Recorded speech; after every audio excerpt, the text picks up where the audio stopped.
I was having y'all, it's your boy Rico from StreetScores, man, and we have several things to talk about today. Really two main topics. First of all, the Washington Commanders will apparently target an elite pass rushing defensive tackle in free agency upcoming in March. Be on the lookout for that. We're going to break down where all of that started from, the report, the rumor behind that, and why it would make so much sense for the Commanders to get him and how he would help this defense immensely. Also, the Washington Commanders went ahead and signed 9 players yesterday as well. We're going to dive into all of that and more. And of course, since now technically 6 a.m., it is January 30th. I do have a fun fact for you from Redskins history all the way back in 1983. I will give y'all that fun fact at the end of the video, but before we get into everything, make sure you stiff arm that like button, stiff arm the subscription button, and stiff arm the bell next to that subscription button so you get notification each and every time I release an informative and opinionated video just like this one. Like I said, man, I'm coming to y'all with like 2-3 videos a day. I'm telling y'all, man. Now, of course, there's gonna be some days where I end up busier than others, where I'll maybe only be able to do one, but I'm starting today. We're coming out with like 2 videos a day because it's already 6 a.m. I'm gonna definitely find some time later on amongst all the other stuff I got to do to end up getting another video out there. So again, the Commander season ended, but StreetScores did not end at all. If anything, this is when I have my most fun making content. So stay tuned for draft stuff, free agency stuff, looking back at the season stuff. I still want to do like a review of that and why we need to show more respect and be more prideful of the season that we just had rather than focusing on the loss that ended it. So make sure you stay tuned for all of that content. Without further ado, let's go and dive into this video, man. Let's get it. Adam.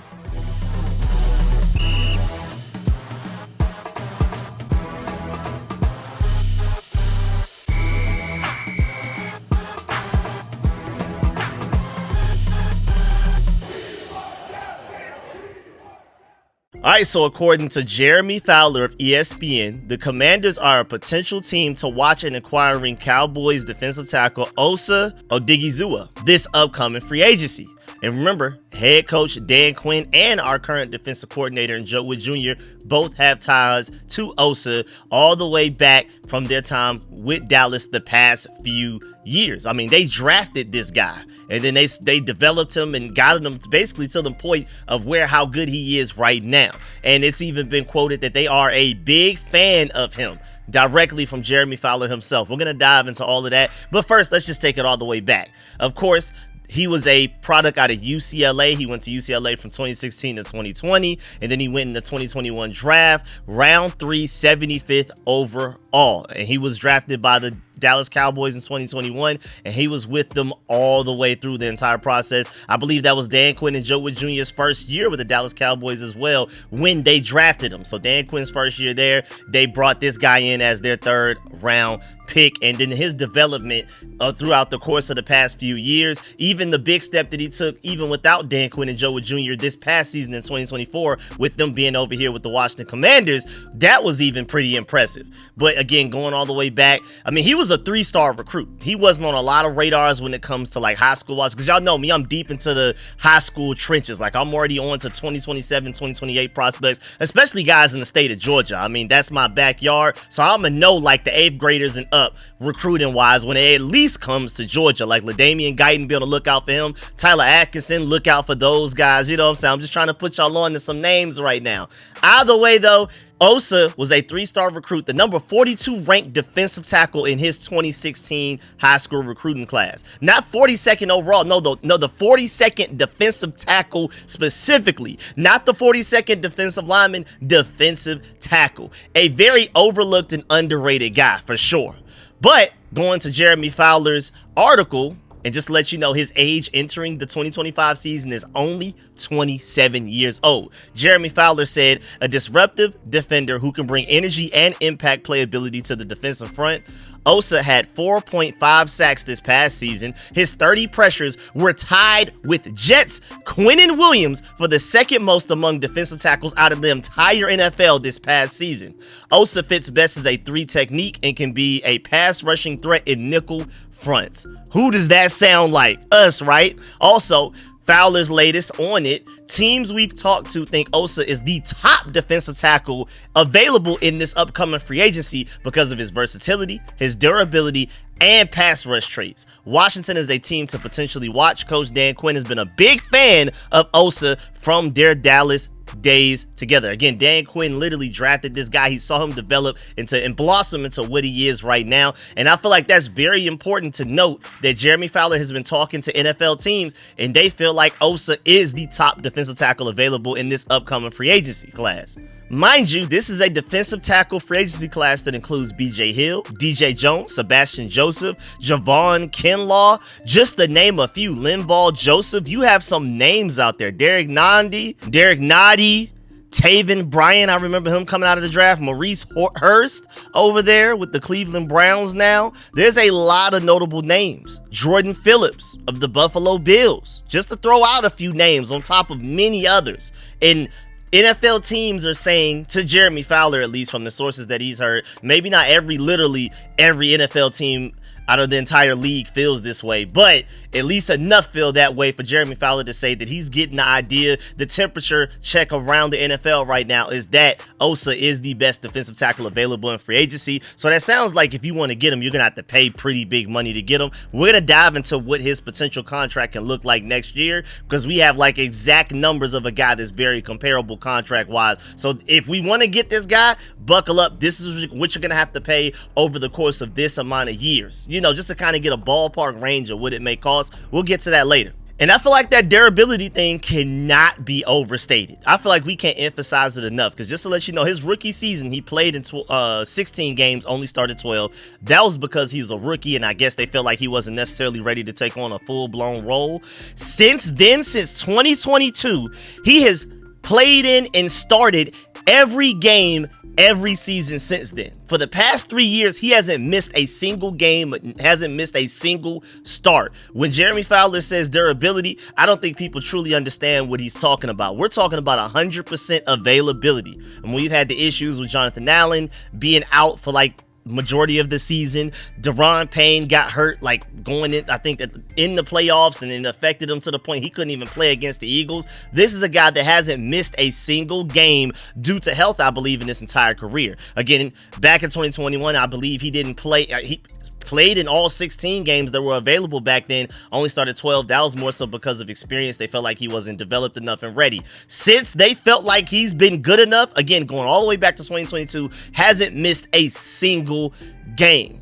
I'm not even sure if he's appeared on an injury report at all. It just lets you know he's 6'2", 280 pounds. That's not technically like the ideal size. Like, that's a little undersized when you're thinking 3-tech defensive tackle. You kind of want those guys to maybe reach like the 300s, maybe be a little bit taller than that. But again, he's 26 right now. He'll be 27 by the time the season starts. That's plenty young.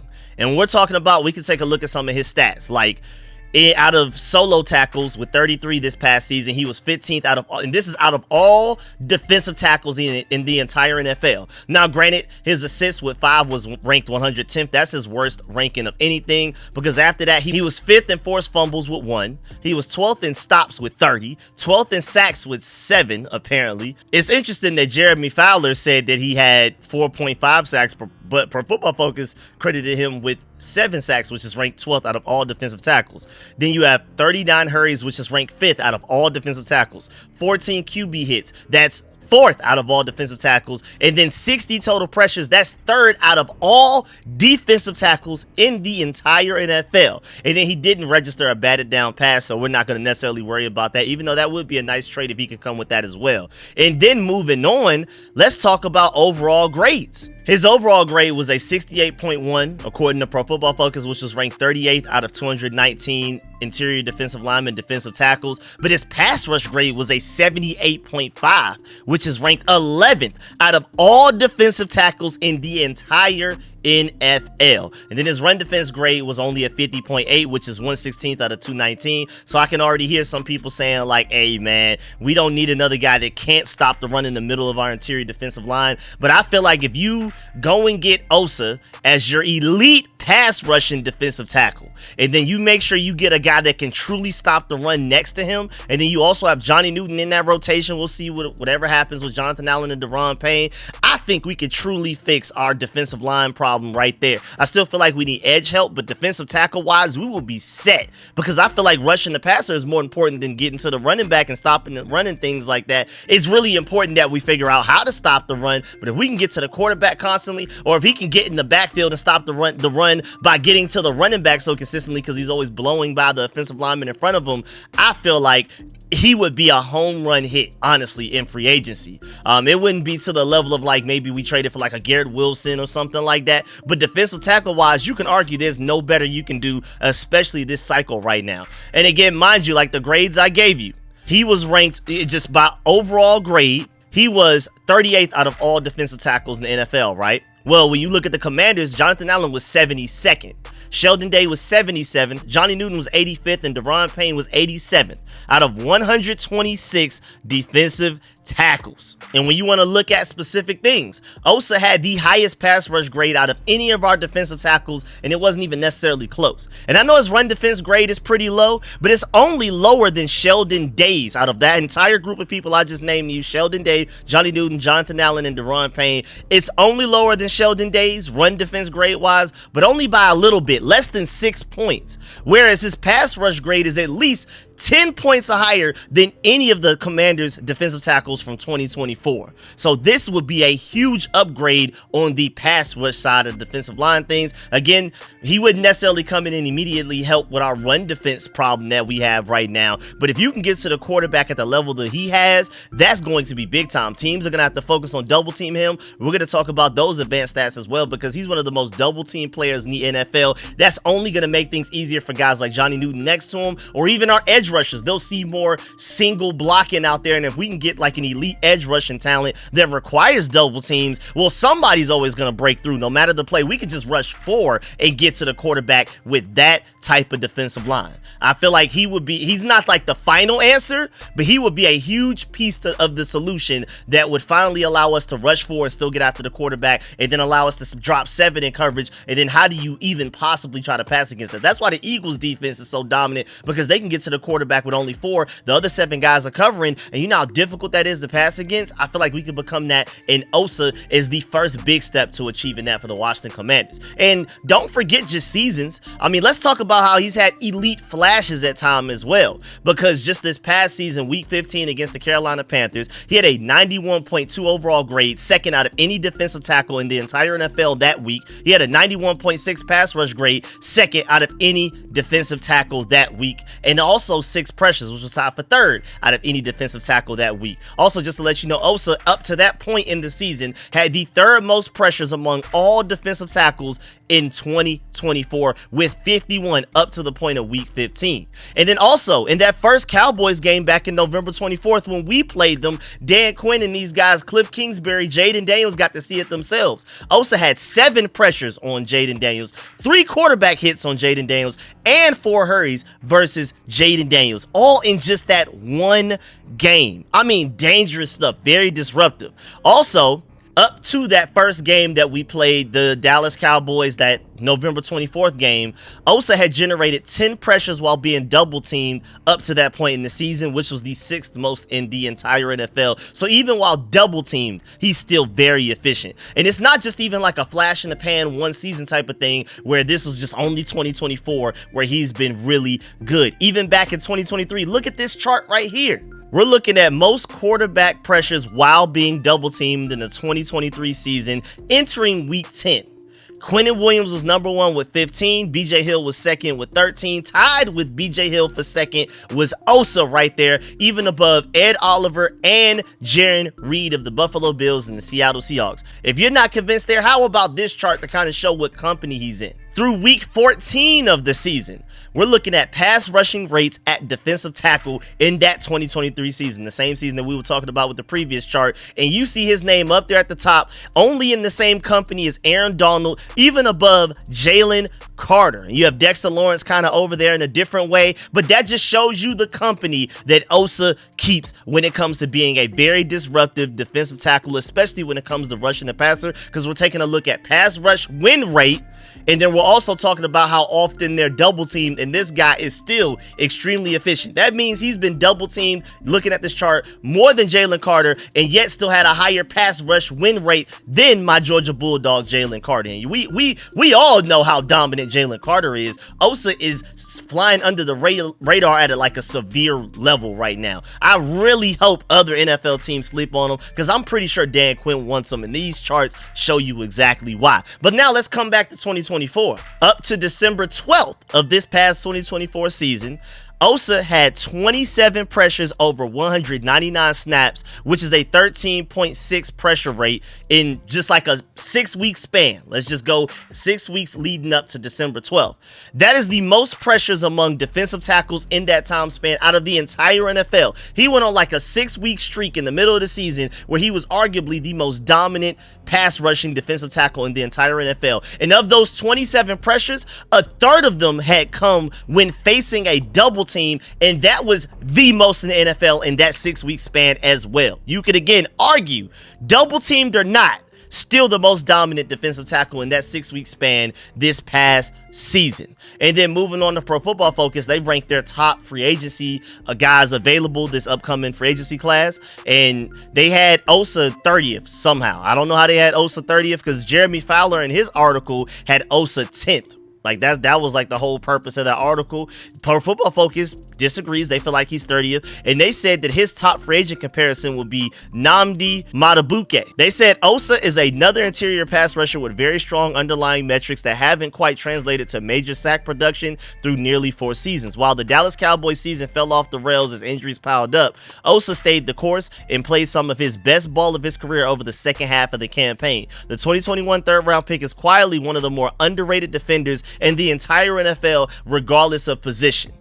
And also, according to Pro Football Focus, Osa will be among one of the top free agents available and highly sought after because of his disruptive pass rushing ability. And of course, again, they compared him to Baltimore Ravens defensive tackle Nnamdi Madubuike, who signed a 4-year, $98 million contract last offseason. If you're taking a look at his contract, 2024, he was only a $7 million cap hit. Again, we're talking about Nnamdi right here, but I feel like that's the closest comparison you could probably get to what potential contract Osa may get. $7 million cap hit in 2024, then only a $16.4 million cap hit in 2025, and then it skyrockets. 2026 is a $30 million, 2027 is a $31 million cap hit, and then after that, it's like weird void years and things like that, all kinds of contract finesses, which I'm pretty sure Brandon Sauce can put together and finesse it either way. But just to kind of give you an idea of what an Osa contract may look like if the Washington Commanders go and get him, it will probably be something like that. And shouts out to @WeWantDallas, because I completely agree. He tweeted, Osa is a no-brainer. Young impact D-tackle with obvious ties to Quinn and Joe Wood Jr. from Dallas would help fill a massive need. His name will be tied to the Commanders in every free agency fit article from now until the day he gets signed. I agree. I'm pretty sure this is not going to be the last time you hear of him between now and when that legal tampering period starts mid-March. I'm telling you right now. Now we got to address, will the Cowboys even let this guy go though? Like, what's going on? Are the Cowboys just going to let him walk to where the Commanders could even get him? It's not like we just steal him from them. They still, technically have a chance to franchise tag him. They have a chance to offer him a long-term contract if he wants to stay, even though I doubt it just off of how the Cowboys season just went and the fact that Dan Quinn and Joe Wood Jr., the guys that drafted him, are over here with the Commanders right now. I think he's likely to want to leave. But either way, will the Cowboys even let him go? Will they make him a priority? Well, shouts out to this Commanders reporter, Dominic White. He said Osa is a prime candidate for the Cowboys to apply the franchise tag, given their history of using it to retain key players. So watch out for that. But then also, you have a Cowboys reporter named Jory that said the Cowboys will also look to extend pending free agent defensive tackle Osa, a homegrown talent whom Stephen Jones characterizes as a priority in their free agent course of business pending the Eberflus evaluation. And this was tweeted all the way, this was yesterday actually. This was literally this is what the Cowboys feel like most recently. But at the same time, going back to the Dominic guy who's a Cowboys reporter, he said Osa is a solid interior defensive lineman and someone that the Cowboys should want to retain. Would you bring him back at $15 million per season? If that number feels steep, be ready. He's likely to command even more than that in free agency. Appears to be another defensive tackle leaving the building. If so, what's the strategy for finding a replacement? So, you have Stephen Jones coming out and saying that he's a priority, but you have Cowboys reporters saying, I don't know. the situation's looking a little ugly, and we wouldn't be surprised if he ends up leaving. He could be franchise tagged, or he may just end up having to leave. They don't really see it being any other option. You either franchise tag him or he walks, because these guys just simply don't really even have the cap space. But again, Cowboys EVP Stephen Jones, when asked on 105.3 The Fan about trying to re-sign soon-to-be free agents like defensive tackle Osa, cornerback Jordan Lewis, and defensive end Chauncey Golson, and running back Rico Dowdle. They have a lot of guys they need to figure out how they're going to re-sign. He said, quote, "We want them back. They've shown that they are Dallas Cowboys football players." I don't know what that means, especially when you lose that many games. There's certainly guys we want to have back. It's just making all of the calculus work when it comes to fitting everybody under the salary cap. That is the exact quote from Stephen Jones, right? Well, when we're talking about salary cap, do the Cowboys have enough? I mean, shouts out to another Cowboys reporter, Matt Owen. He said the Cowboys might have to choose between Osa and Jordan Lewis this offseason. And I mean, honestly, they may swing closer to Jordan Lewis, but again, that's a Cowboys reporter saying it's probably between Osa and Jordan Lewis who gets the contract, and then the other guy ends up leaving. And then again, cap space wise, right now the Commanders are third in cap space with $90 million. Just to let you know how much that is, the Cardinals are fourth with $72 million. More than $18 million less in cap space than we have. That's how much of a gap it is from third to fourth. Now remember that you have to go all the way down to 26th to get to the Cowboys cap space, and guess how much they have. I'm stalling right now so you can kind of try to put a number in your head. You're probably going to guess wrong, because just to let you know, the Cowboys are 26th right now with negative $1 million worth of cap space. So I don't know how they're going to do it. Dak Prescott is eating up too much money. They can try to restructure that, but trying to focus on somehow paying like Micah Parsons and all of these guys long term, and I mean paying CeeDee Lamb, paying all of your elite players, man, I just don't know how they're going to be able to do it. And again, it may come down to Jordan Lewis and Osa, which one of the Cowboys going to pick, like that Cowboys reporter said. And even between both of them, I don't know how they're going to really sign either one of them. But of course, there's going to be finesses of contracts. They're going to cut some guys, cap casualties to free up some cap space. But I don't think that they can afford Osa, because they definitely can't afford to pay him as much as we do, as much as we can if we want to, which again, just off of Dan Quinn and Joe Wood Jr. loving him, and the fact that Jeremy Fowler said it himself, that he's hearing from sources that Dan Quinn is a big fan of Osa, it sounds like we're going to attack him and target him heavily in free agency. How is negative $1 million in cap space going to find any way to compete with $91 million in cap space? I don't know. So if we want Osa, I believe we're going to go get Osa. I feel like we have more competition with other NFL teams trying to sign them than the Cowboys possibly retaining them. And then shouts out to @Jahan, Offensive Player of the Year. I felt like that was a funny tag, his Twitter account handle, but I mean, I guess he kept it. He said defensive line room, edge Mike Green, who's been killing it at the Senior Bowl, and I knew about him before the Senior Bowl because he led the entire FBS in sacks with, I believe, like 17.5. So he was already on my radar. I've already seen a couple of highlights of him, but he's killing it at the Senior Bowl. But edge Mike Green, defensive tackle Jonathan Allen, defensive tackle Osa, and edge Khalil Mack. I mean, I guess we can dream. I mean, that would be easily, I feel like, me personally, the best pass rushing defensive line in the NFL off rip. I don't feel like we would necessarily be able to stop the run very well, but when it comes to getting to the quarterback, I don't think you can count on your hand more defensive lines that are better at getting to the quarterback with that role, especially if everybody's healthy. If you somehow get a healthy Khalil Mack that can rewind the time, take the clock back just a little bit, and then you have Osa, Jonathan Allen healthy, and then you somehow draft Mike Green, who I don't even think is making it to the 29th pick, honestly. I really don't. So this is a super duper like dream case scenario type of thing. Pretty unrealistic. I'm pretty sure he's just joking. But I just thought that was funny. But all jokes aside, I wouldn't be surprised if Dan Quinn and Joe Wood Jr. banged the table to Adam Peters to make sure they go and get Osa, man. I mean, Brandon Sosna, go ahead and put that contract magic on. Finesse that contract like you did with the Lions the last couple of years you were with them. I mean, he worked magic with some of those Lions contracts. That's why they were able to bring in so much talent, even on top of the talent that they already had, and they were able to build on it. Brandon Sosna was given a lot of credit for that before we even brought him in. I'm imagining that he's probably going to do similar things for us. So I'm pretty sure, not only with the fact that we already have the third most cap space in the NFL. But I'm pretty sure even beyond that, Brandon Sauson's going to find a way that if we really want him to get those contract numbers, do the void year stuff, all of that, and find a way to bring this guy in. Money won't be a thing. It's just how much do we want him. I don't believe money will be a factor, though. If we want him, we're going to go get him. It's just whether the reports that Jeremy Fowler's saying where Dan Quinn really wants him is actually true. But we want him. We can have him. And then, before we move on, technically like the second half of the video, but this half isn't going to be as long, the Washington Commanders also went and signed the following players to reserve future contracts. And we've already done this. I've been updating y'all on a few of those that we've done even since we were still in the playoffs. Before we even beat the Detroit Lions, we had signed a couple of guys. But this is the most that we've signed at one time so far in like the past few weeks, or really all season, honestly, since the regular season started. Either way, running back Casimir Allen, defensive tackle Viliami Fehoko Jr., guard Julian Good-Jones, quarterback Sam Hartman, tight end Tyree Jackson, defensive end Andre Jones Jr., wide receiver Chris Moore, safety Ben Nickel, and tight end Cole Turner. Let's go one by one, just real quick. You know, we're not going to spend too much time on this because a lot of these guys are just practice squad guys that, I mean, most of these guys, maybe even all of them, don't really have much of a shot of making the final 53-man roster when it's all said and done in August to September going into the regular season. But just to kind of, you know, briefly run through it, remember Casimir Allen, again, running back. He's made the full-blown switch from wide receiver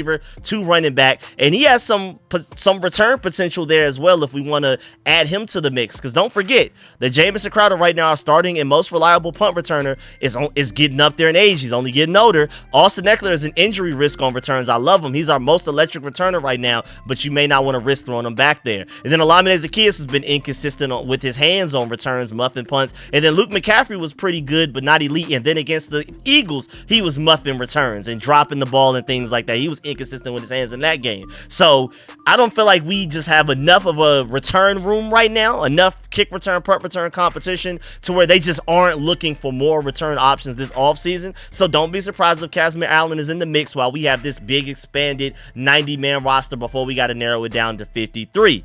And then there's not really much to say about Viliami Fehoko. So we're going to move on from him. Same thing with Julian Good-Jones. He was there during training camp with the Commanders, but wasn't really good, nothing really noteworthy. And then Sam Hartman is your fourth string quarterback, so we can go ahead and keep it pushing there.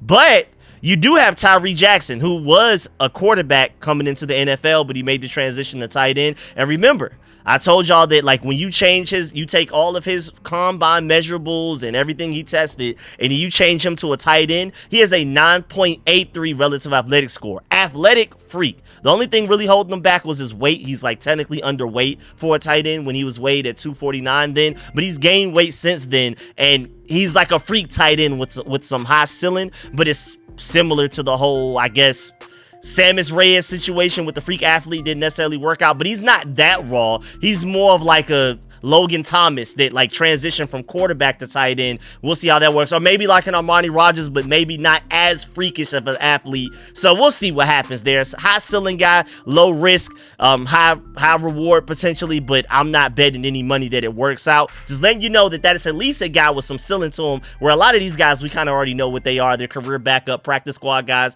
Tyree Jackson right now, not good enough to play at all. If we had to play a game tomorrow, there's no chance he'll play. I'm not even sure if he'll be ready to play in any game in 2025, but maybe there's just some potential there that we hold him on the back burner, and maybe he unlocks something in 2026 and beyond. Just to let you know. Just trying to give you the most optimistic view for the athletic freak that he is. Y'all know me, man. I'm super into the super high relative athletic score guys, because I'm like, man, that's what coaches are paid millions of dollars to do. You develop those guys, coach them up, because they could do things that others can't do. They were just born with God-given ability. Teach them to do the things that other people learned how to do and were taught to do. It doesn't always work out. Again, in Samus Reyes' case, or even Armani Rogers' case with us, even though I still believe he has enough talent. We'll see if Tyree Jackson can be that guy. Doubt it, but maybe. Then you also have Andre Jones, who was the 7th round pick edge rusher from the 2023 draft, same draft as Emmanuel Forbes, and he did show some flashes of potential in that final Rivera season in training camp and preseason. And what was it, like he got hurt or something happened and it just never really turned into anything. And then this regime kept him around at least for the offseason, but then he didn't make the final 53-man roster. Now they're bringing him back since no other team really wanted him. And then you have wide receiver Chris Moore, just to remind you, 9-year veteran, technically 10 now. He was a 9-year veteran when we signed him back on December 26th for the first time. He had 5 games in Arizona earlier this year. He had no targets or receptions, so he's just kind of a guy You know, we'll see. Maybe some potential there. The last time he actually played in the game and contributed to anything, it was with the Titans in 2023, where he played in all 17 games, but he still only recorded 22 receptions for 424 yards. So not a guy that you should be like overly excited about, but you just never know. At least he's done something at the NFL level, unlike some of the guys who we've mentioned already. And then you have Ben Nickel, who was a 2024 undrafted free agent that didn't really do anything noteworthy this year that much. And then you have Cole Turner back. That's pretty interesting. Remember, that was a 2022 5th-round pick, the same draft as Sam Howell and Brian Robinson and those guys that we thought could be our mismatch receiving tight end at some point. I mean, I don't have the same optimism like to that level at this point, but we'll see where he is in his development this offseason when the team gets back together after free agency, after the draft. If he survives all of that and is somehow still on the roster, the 90-man roster that we go into like training camp and stuff with, then we'll see where his potential is there. But yeah, man, that's the end of this video. Please get in the comment section. Let me know how you feel about everything discussed in the video. Please still follow that like button, still follow the subscription button, still follow the bell next to that subscription button so you get notification each and every time I release an informative and opinionated video just like this one. Of course, let me know in the comment section how you feel about the Commanders potentially going and getting the defensive tackle from the Dallas Cowboys. Do you feel like he would be a huge upgrade for this defensive line, even though he's not a great run stopper, but he is one of the best pass rushing defensive tackles out of the entire NFL? I feel like it's safe to say he's at least a top 5 interior pass rushing defensive tackle in the NFL. Do you feel like he's worth the potential money, like the contract that I gave you compared to Nnamdi Madubuike from the Baltimore Ravens? Let me know how you feel about the whole Osa situation. Do you feel like Dan Quinn is going to do whatever it takes to go and get him? Do you feel like we can outbid the Cowboys to get him or any other NFL team? Also, let me know how you feel about the 9 guys that we signed. If there's any noteworthy from the 9 names I just gave you, let me know what your thoughts on that as well. And of course, like I promised y'all, I do have a fun fact for the end of the video.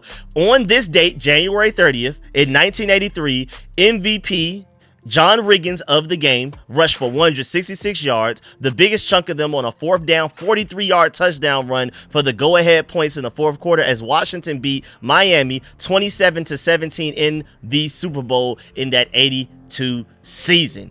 Elite stuff there, y'all. Absolutely elite stuff. I feel like that's a great fun fact. Those are the fun facts I want. I don't want the obvious ones where it's like, who was your leading receiver in 2023 and stuff like that. Like, obviously the answer is going to be Terry and stuff like that. So I really appreciate a fact like that. So let me know also in the comment section if you appreciate the facts and the trivias that I'm giving y'all at the end of the videos. If it's a trivia, I'll ask a question at the beginning of the video, give you the answer at the end. And if it's a fun fact like that, I'll just tell you the fun fact at the end of the video. Let me know how y'all feel about those as well if you want me to keep those going. Again, my grandma gave me this calendar, so I'm like, I might as well read y'all these different facts and trivia questions that come up every single day of the calendar. But like I said, I'm trying to get to the point where I'm doing 2-3 videos a day, so I guess I'll give y'all one fun fact a day, but just not necessarily every video when I'm doing multiple videos in a day, obviously. But also, definitely really appreciate y'all. Make sure you do not leave this video without leaving a like. I salute y'all again. If you made it this far in the video, you are the GOAT yourself. Appreciate y'all. I'm gonna catch y'all later. I'm out.